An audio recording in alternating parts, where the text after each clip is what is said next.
والصلاة والسلام على رسوله الأمين وعلى آله وصحبه أجمعين। বাংলাদেশ জামাত ইসলামী নরসিংদী জেলার উদ্যোগে আয়োজিত আজকের এই পথসভায় উপস্থিত আছেন কেন্দ্রীয় মজলিসে শুরার অন্যতম সদস্য, বাংলাদেশ জামাত ইসলামী নরসিংদীর গণমানুষের নেতা, নরসিংদী জেলার সংগ্রামী আমির মাওলানা মুসলিম উদ্দিন। সভাপতিত্ব করছেন নরসিংদী সদর শাখার সম্মানিত আমির, সাবেক ছাত্রনেতা, জননেতা মাহফুজ ভুইয়া। উপস্থিত আছেন নরসিংদী জেলার সহকারী সেক্রেটারিদ্বয়, নেতৃবৃন্দ, প্রাণপ্রিয় নরসিংদীবাসী ও আপনারা যারা শুনছেন। আপনারা জানেন ৩৬ জুলাই বৈষম্যের বিরোধ ন্যায়ের প্রতিষ্ঠার লক্ষ্যে একটি অভ্যুত্থান হয়েছিল। অনিয়মতান্ত্রিকভাবে একটি বিপ্লব সংগঠিত হয়েছিল বাংলাদেশে। সেই বিপ্লবের মূল কথা ছিল we want justice, we want justice. আমরা ন্যায় চাই, আমরা জাস্টিস চাই। এই স্লোগানের উপর ভিত্তি করে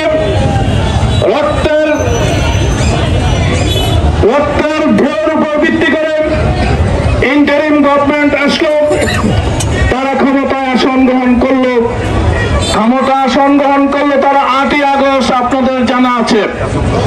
ঠিক একদিন পরে ৯ তারিখ বিএনপির নেত্রী, দেশনেত্রী খালেদা জিয়া, যিনি আপিল বিভাগ কর্তৃক কনভিক্টেড ছিলেন, দণ্ডপ্রাপ্ত ছিলেন, তাকে অর্ডিন্যান্সের মাধ্যমে মুক্ত করে দেওয়া হলো। আমরা জামাত ইসলামীর পক্ষ থেকে সরকারের এই সিদ্ধান্তকে সাধুবাদ জানিয়েছি। একই সাথে ঠিক ২ সপ্তাহের মধ্যে বিএনপির ভারপ্রাপ্ত চেয়ারম্যান, জননেতা তারেক রহমানের মামলাগুলো এক এক করে সব শেষ করে দেওয়া হলো, একইটাল করে দেওয়া হলো। তারা মুক্ত হয়ে গেল। একই সাথে বিএনপি মহাসচিব সহ অন্য নেতৃবৃন্দের মামলা মুক্ত হয়ে গেল। তারা মুক্ত, এখন স্বাধীন।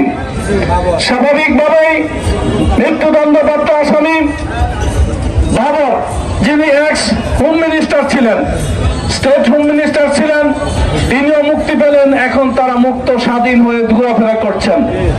কিন্তু আমরা কি দেখলাম? আমাদের নেতাদের ব্যাপারে সরকার নিশ্চুপ।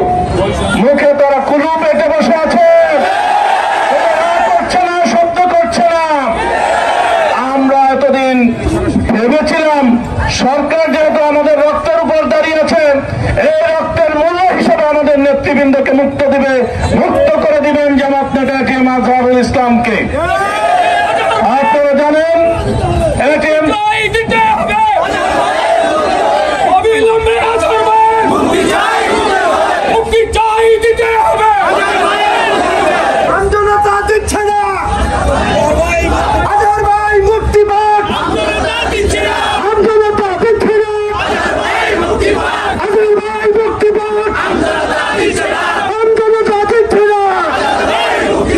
সংগ্রামী বন্ধুগণ, কিন্তু আমরা দেখলাম সরকার দীর্ঘ ৬ মাস ১০ দিন অতিক্রম করলো। আজকে এর মধ্যে একদিন মামলা শুনানি হলো, আরেকদিন তারিখ পড়লো। এক বিচারপতি বললেন আমার ব্যারাম হয়েছে, আমি কোর্টে আসতে পারবো না। পরের দিন ওই বিচারপতি আসবেন জানিয়ে দিলেন, কিন্তু কোর্ট তারিখ নির্ধারণ করলো আগামী ২২ তারিখ। এতে আমরা ষড়যন্ত্রের গন্ধ পাচ্ছি। শুনানির সময় আসলেই যে বিচারপতিদের গ্রামে ধরে এই বিচারপতিদের দিয়ে আজহার ভাইকে মুক্ত করা যাবে না। আন্দোলন সংগ্রামের মাধ্যমেই আজহার ভাইকে মুক্ত করতে হবে।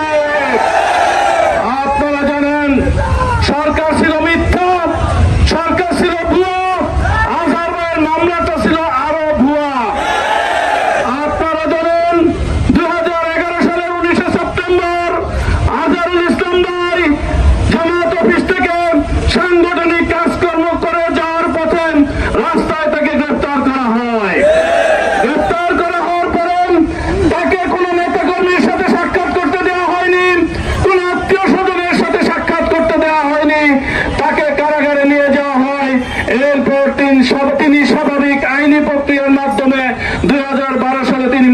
আগুন।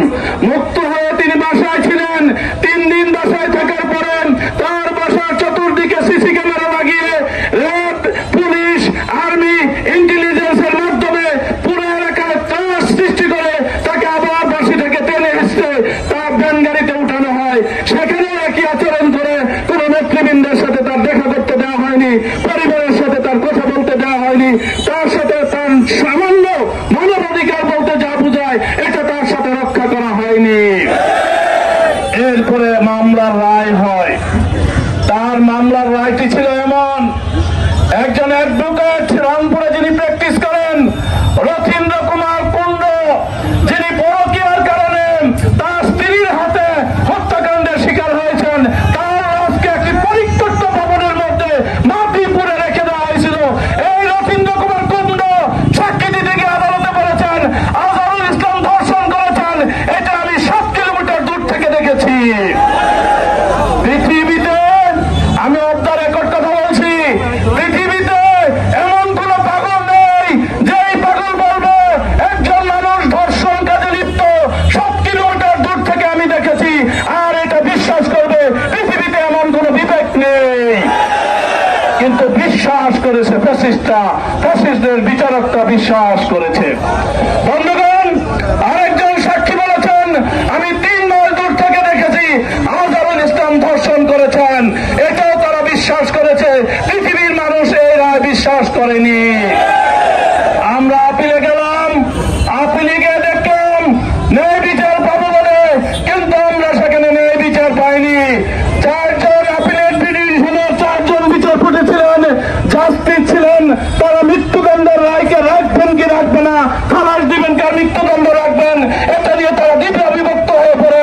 স্বাভাবিকভাবেই ন্যায় বিচারের স্বার্থে রায় যেহেতু দ্বিধা বিভক্ত হয়ে পড়েছে, বেঞ্চ যেহেতু দ্বিধা বিভক্ত হয়ে পড়েছে, প্রধান বিচারপতি যিনি বলেছেন আমি শপথবদ্ধ রাজনীতিবিদ ওবায়দুল হাসান সহ, তাদের উচিত ছিল আরেকটি বেঞ্চ গঠন করে এই দ্বিধা বিভক্ত রায়ের মীমাংসা করা।